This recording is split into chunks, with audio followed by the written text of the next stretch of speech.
Ya pemirsa, Anda kembali bersama kami dalam IDX Precision Closing. Dan pemirsa, hari ini pembatasan sosial berskala besar atau PSBB total diberlakukan kembali di ibu kota. Pemprov DKI Jakarta memberlakukan pengetatan pada mobilitas dan kegiatan warga selama 2 pekan ke depan. Pemprov DKI Jakarta hari ini kembali menerapkan PSBB Jilid 2 akibat peningkatan kasus positif COVID-19 selama awal bulan September. Penerapan PSBB Jilid 2 tertuang pada Peraturan Gubernur Nomor 88 Tahun 2020, tanggal 13 September 2020. PSBB total efektif berlaku di seluruh wilayah ibu kota, terhitung Senin 14 September 2020. Kapolda Metro Jaya Irjen Dana Suyana menegaskan polisi akan mengawasi kedisiplinan masyarakat. Kami tentunya dengan instansi terkait akan melaksanakan operasi justisi. Hal ini kami lakukan sebenarnya semuanya untuk dalam rangka lebih menertibkan kembali, lebih meningkat agar masyarakat lebih berdisiplin untuk mematuhi protokol kesehatan. Semuanya kami lakukan untuk masyarakat.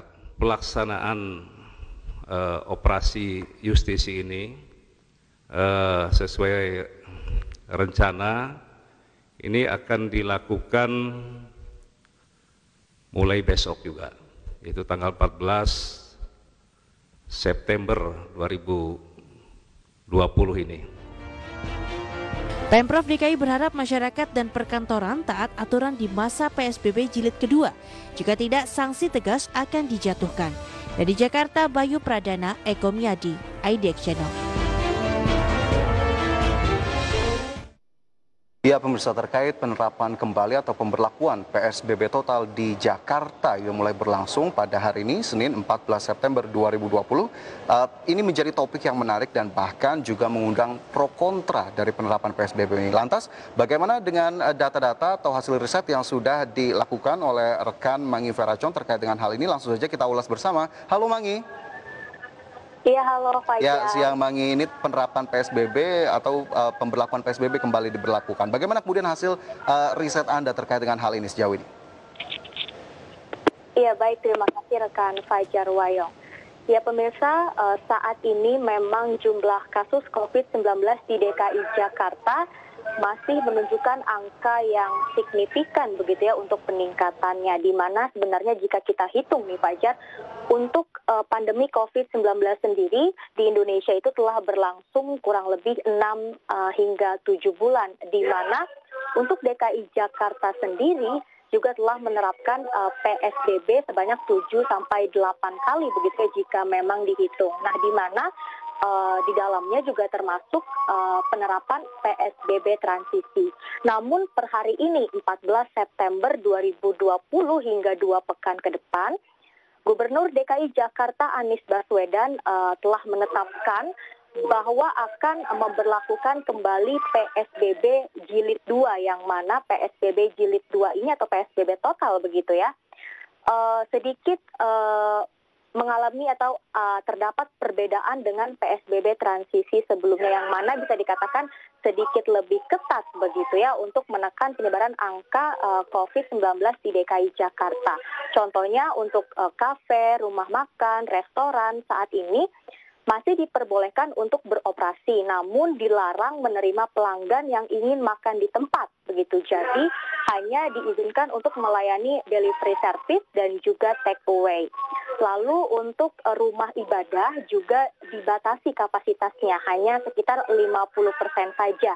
Dan untuk rumah ibadah yang berada atau berlokasi di zona merah tidak diizinkan untuk dibuka atau beroperasi secara normal. Lalu adanya peraturan-peraturan baru terhadap transportasi publik, contohnya bagi KRL atau komuter lain ya, yang mana KRL ini diizinkan beroperasi mulai pukul 4 pagi hingga 9 malam. Namun untuk kapasitas penumpangnya dibatasi, yaitu hanya sekitar 74 orang per kereta. Dan bagi lansia hanya diperbolehkan menaiki KRL ini pukul 10 pagi hingga 2 siang. Dan untuk balita bahkan tidak diizinkan untuk menaiki KRL ini. Lalu untuk kendaraan pribadi begitu atau mobil pribadi, di dalam satu mobil untuk satu barisnya itu maksimal hanya boleh sebanyak 2 penumpang. Namun aturan ini tidak berlaku bagi penumpang yang memang merupakan satu keluarga dan berdomisili sama begitu Fajar. Lalu untuk perkantoran juga disarankan untuk melaksanakan pekerjaan dari rumah saja.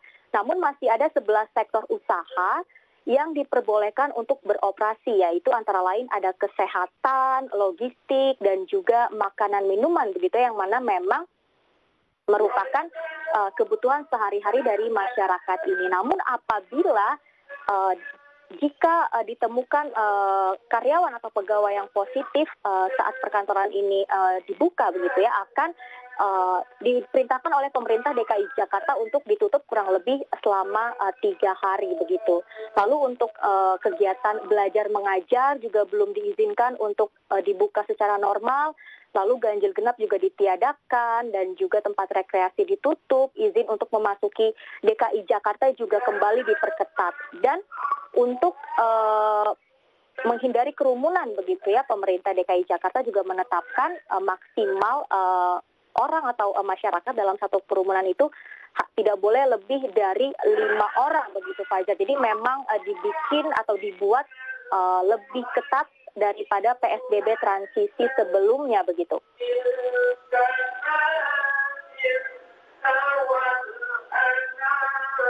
Sejumlah sektor yang masih diperbolehkan untuk beroperasi. Nah, tadi Anda sempat menyebutkan adanya penambahan jumlah kasus dari COVID-19 yang begitu tinggi atau signifikan. Bisa dijelaskan lebih lanjut, Manggi, terkait hal ini? Iya, memang salah satu faktor mengapa pemerintah DKI Jakarta memberlakukan kembali PSBB Jilid 2 ini begitu ya, karena memang jumlah kasus COVID-19 di DKI Jakarta yang masih terbilang cukup tinggi.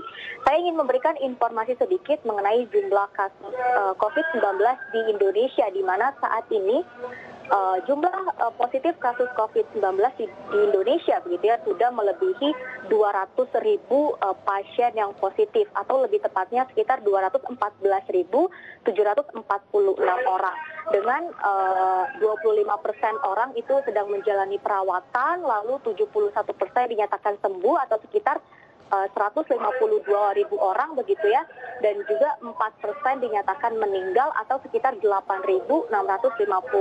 Lalu untuk DKI Jakarta sendiri, ini berdasarkan data dari Kementerian Kesehatan per tanggal 13 September 2020, artinya kemarin begitu ya, hari Minggu lalu, untuk jumlahnya sendiri telah mencapai 53.761 kasus positif, di mana 8,7% atau sekitar 4.000-an pasien itu sedang menjalani perawatan, lalu 74,7% atau sekitar 40.000 orang dinyatakan telah sembuh begitu dari COVID-19, dan sekitar 2,6% atau sekitar 1.404 pasien dinyatakan meninggal, dengan pasien yang menjalani isolasi mandiri itu sekitar 13,9% atau sekitar 7.000-an orang. Lalu dari jika dikerucutkan lebih dalam lagi begitu ya Fajar, saat ini di DKI Jakarta jumlah orang tanpa gejala atau OTG, biasa disebut dengan OTG,